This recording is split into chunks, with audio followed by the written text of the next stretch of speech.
دی ان تقتل زاد من، جس طرح ہم کہیں ہاتھ لا کے وہا، کچھ کہہ کے وہا، تو گویا کہ دوسرا انسان تو پھر کہے گا نا اچھا میں تجھے بتاتا ہوں، لیکن آپ نے کچھ نہیں کہا، کھانا بھی دیا، پانی بھی دیا، لباس بھی دیا، سب کچھ دیا۔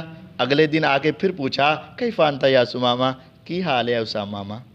کہنے لگا وہی بات، ان تقتل زاد من وان تنم علی شاکر، ہاں قتل کرنا ہے تو کر لے، میں کو ڈرتا تھوڑا ہوں، پچھلے آ کے تو اسے بدلہ لے لیں گے، اور اگر چھوڑنا ہے تو چھوڑ دے، یعنی اپنی اکڑ پہ قائم۔ آپ نے تیسرے دن پھر پوچھا، پھر آپ نے فرمایا اطلقوا سمامہ، ٹھیک ہے سمامہ کی رسیاں کھول کے چھوڑ دو۔ آپ نے یہ نہیں کہا اس کو لٹاؤ، پکڑو، ذرا اس کی طبیعت صاف کرو، اس کو سمجھ آ جائے، نہیں کچھ نہیں۔ اس کی ساری 3 دن کی دھمکیاں اور وہ کلمات سن کے بھی کہا اطلقوا سمامہ، سمامہ کو چھوڑ دو۔ سمامہ کا جسم تو چھوڑا گیا لیکن دل کو پکڑ لیا گیا۔ جب سمامہ گئے تھوڑی دور واپس آئے، کہنے لگا کہ دنیا کے انسان اتنی برداشت نہیں رکھتے ہیں، انسان اپنی عزت اور اپنا مقام لوگوں کے سامنے بڑھانے کے لیے تو بہت گالیاں اور اول فول بکتے ہیں، لیکن میں نے اس کو بہت کچھ کہا لیکن آگے سے اس نے کچھ نہ کہا۔ آگے واپس آ گیا، فرمایا سمامہ چھوڑ دیا تھا تمہیں؟ کہا جسم چھوڑ دیا تھا لیکن دل آپ نے لے لیا تھا۔ صحیح بخاری اور مسلم کی روایت ہے، اس موقع پر سمامہ کہتے ہیں اے محمد صلی اللہ علیہ وسلم، کعبے کے رب کی قسم، جب میں باندھا ہوا تھا لیس بیت ابغض الی من بیتک ولیس وجہ ابغض الی من وجہک، آقا جب مجھے رسیوں سے باندھ رکھا تھا، روئے زمین پر سب سے برا گھر لگتا تھا تو آپ کا گھر لگتا تھا، سب سے برا چہرہ لگتا تھا تو نعوذ باللہ آپ کا لگتا تھا، لیکن آقا آپ کے اس طرز عمل، آپ کے اس حسن اخلاق، آپ کے اس حسن جواب اور آپ کے برائی کے بدلے اچھائی کے بدلے آپ کے اس عمل کی وجہ سے آج روئے زمین کے اوپر میرا گھر بھی ہے، میرا علاقہ بھی ہے، میرا محلہ بھی ہے، میرا خاندان بھی ہے، میرا ملک بھی ہے، لیکن آقا قسم اٹھا کے سناتا ہوں کہ مجھے روئے زمین پہ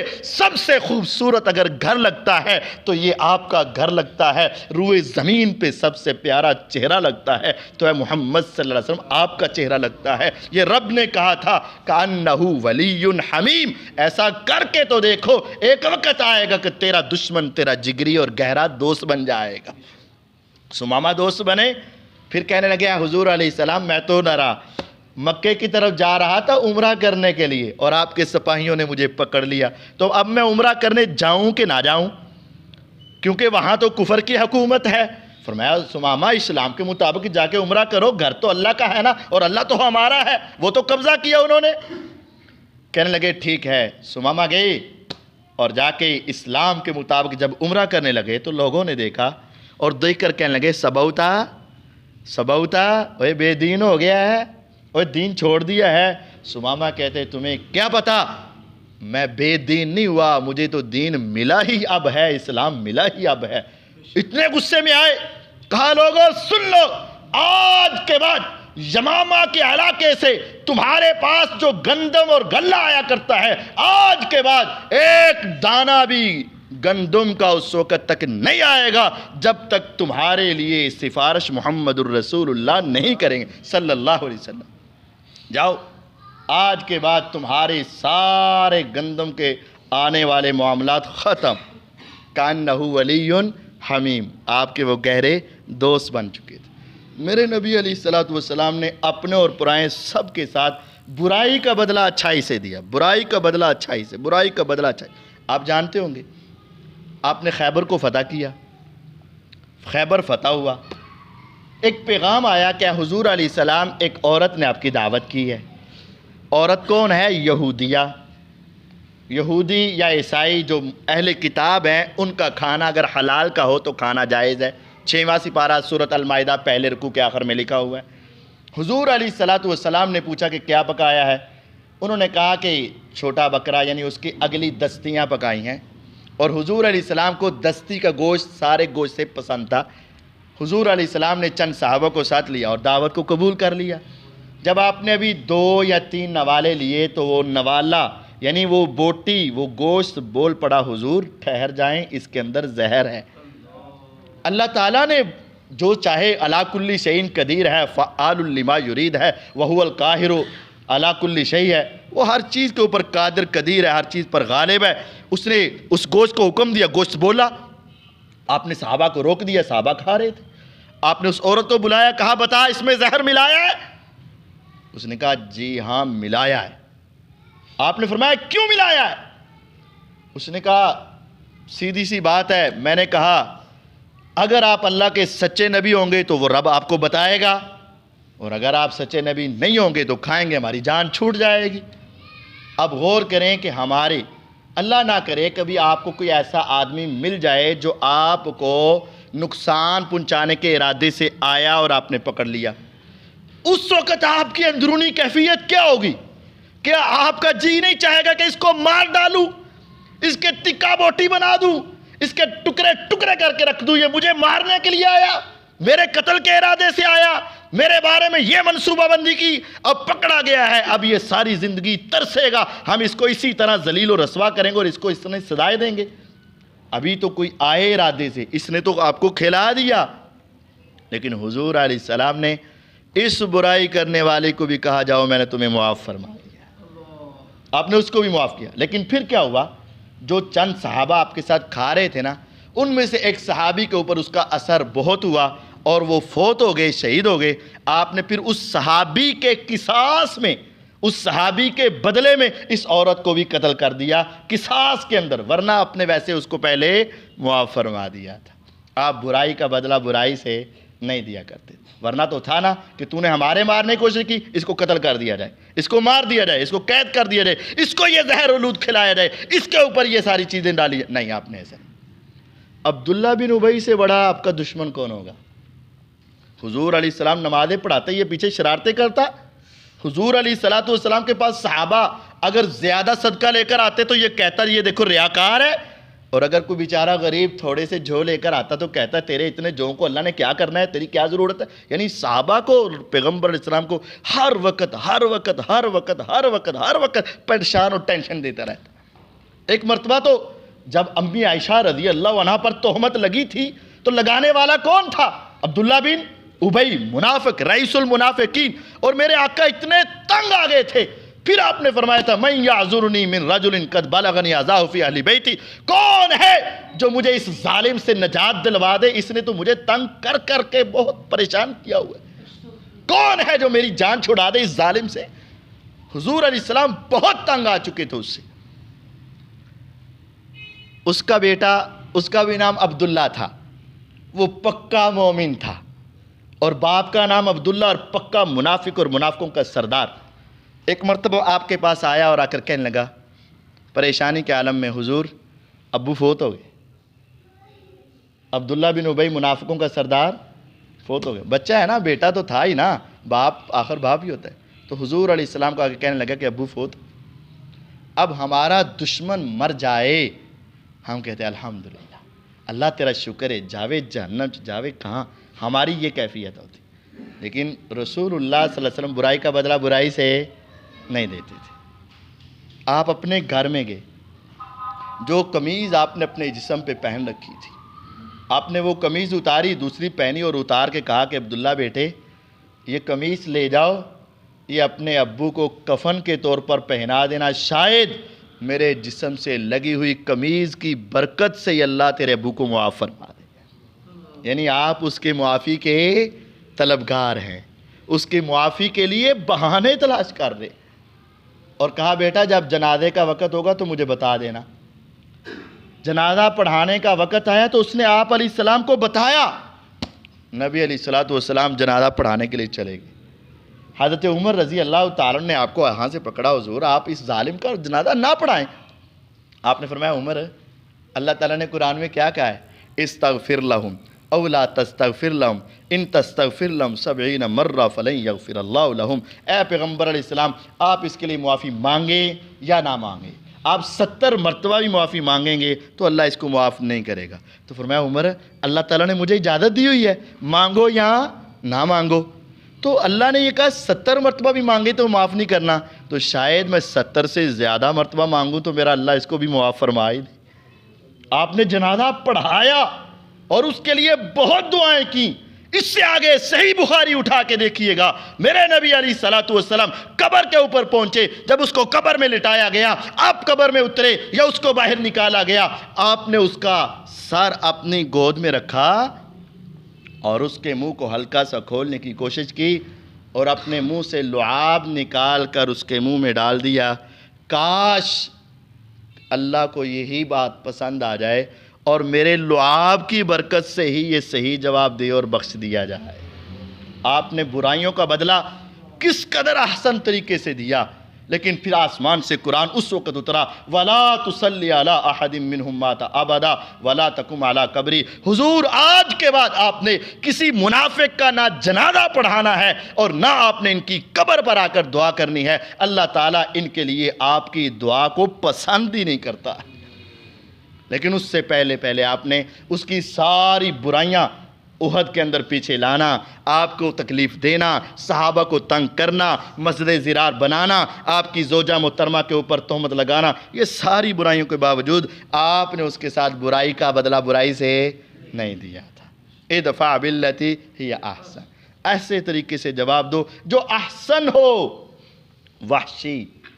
وحشی بنو امیہ کا غلام تھا، امیہ بن صفوان کا۔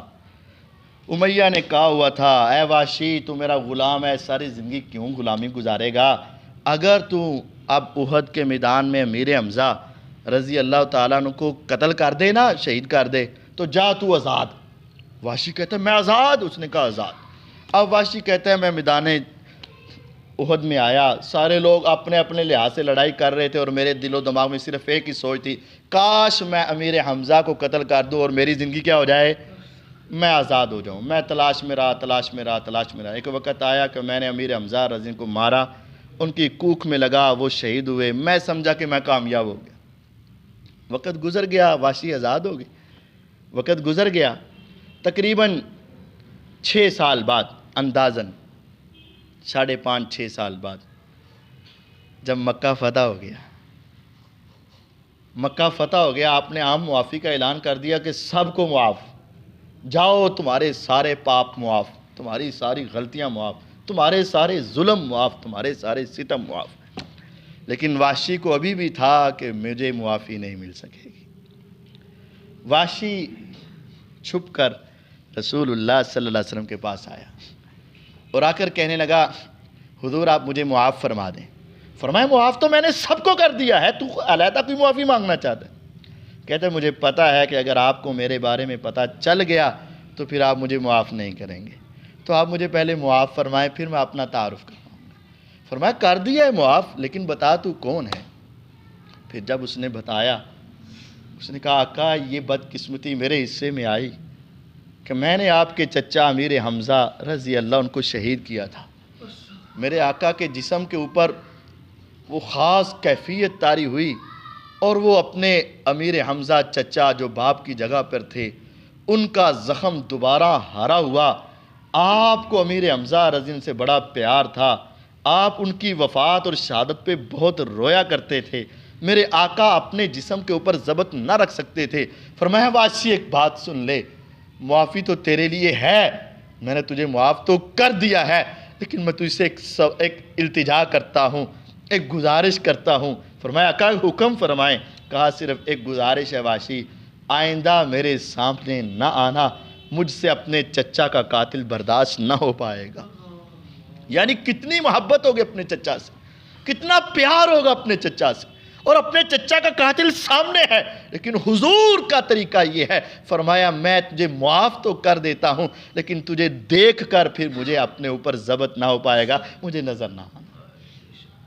ربی علیہ السلام نے کبھی برائی کا بدلہ برائی سے نہیں دیا، آپ نے ہمیشہ برائی کا بدلہ اچھائی سے، ہمیشہ برائی کا بدلہ اچھائی سے، حتیٰ کہ دشمن بھی آ جاتے آپ ان کو بھی معاف فرما دیتے۔ آخری بات سن لیجئے نبی علیہ السلام کی، اور پھر ایک واقعہ سنا کے اپنی بات ختم کرتا ہوں۔ ابو سفیان رضی اللہ تعالیٰ عنہ، کہو رضی اللہ تعالیٰ، وہ اللہ کی جنت میں ہے، اب وہ اللہ کے مقربین میں ہے۔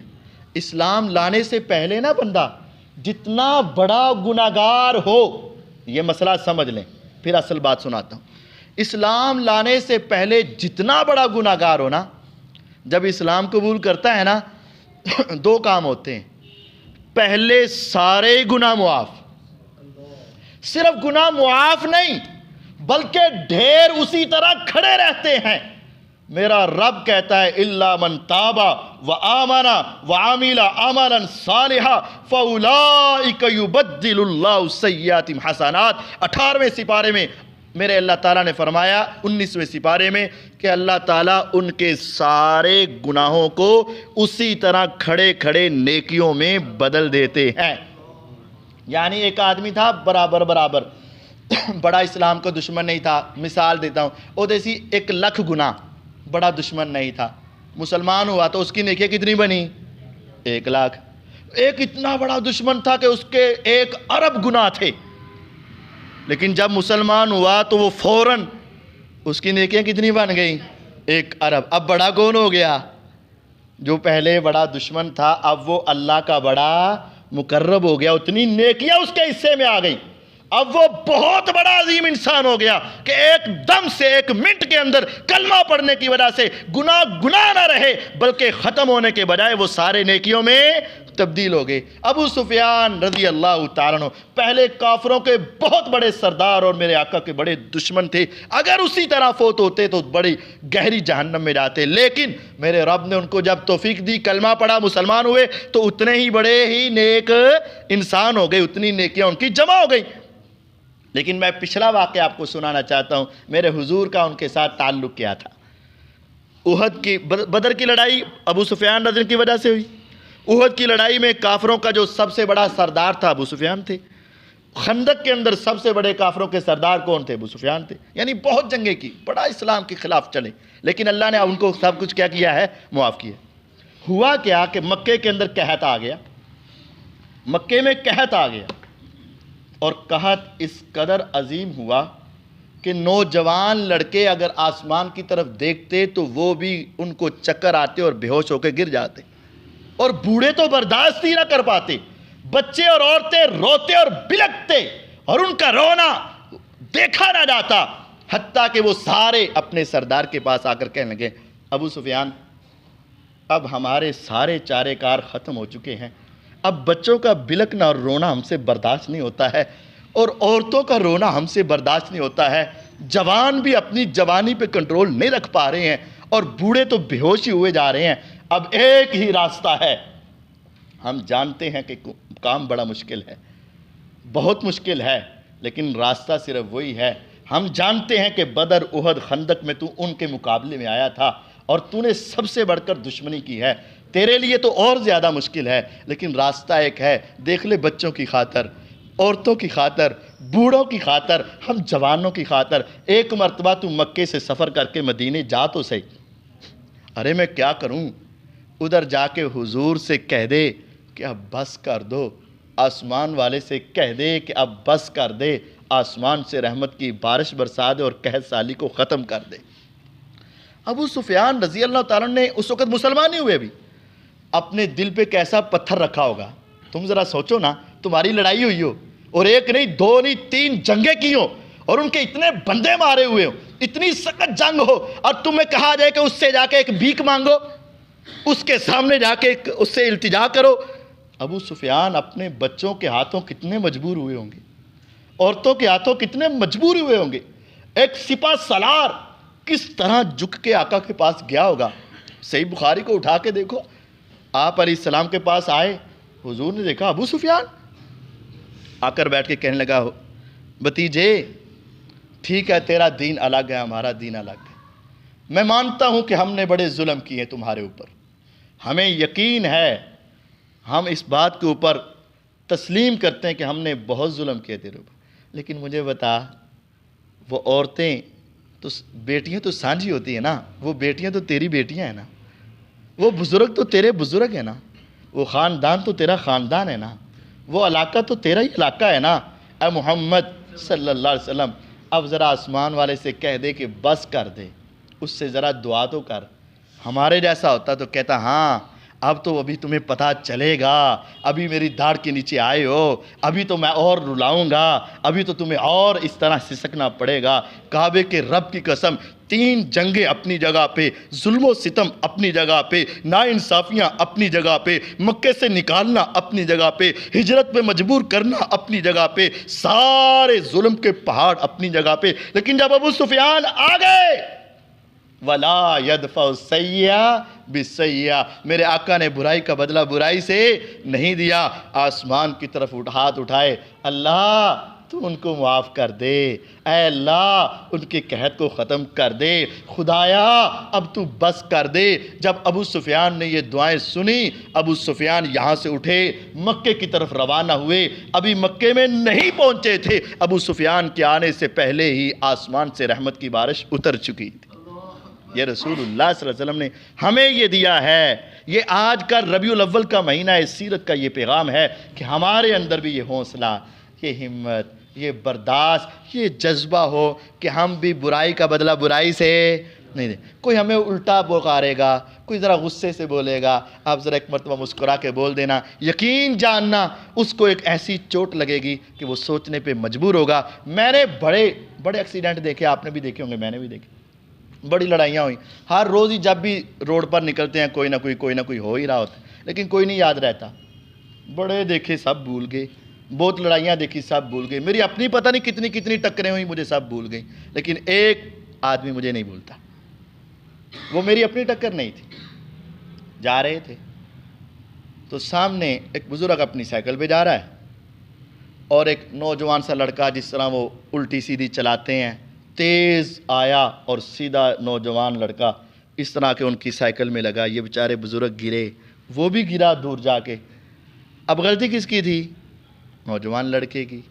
اب یہ بزرگ اٹھے، جلدی سے اٹھے اور اس لڑکے کی طرف دوڑے اور جا کر اس کو اٹھا کے کہتے ہیں، بیٹا بچ گئے، تجھے کوئی چوٹ تو نہیں آئی؟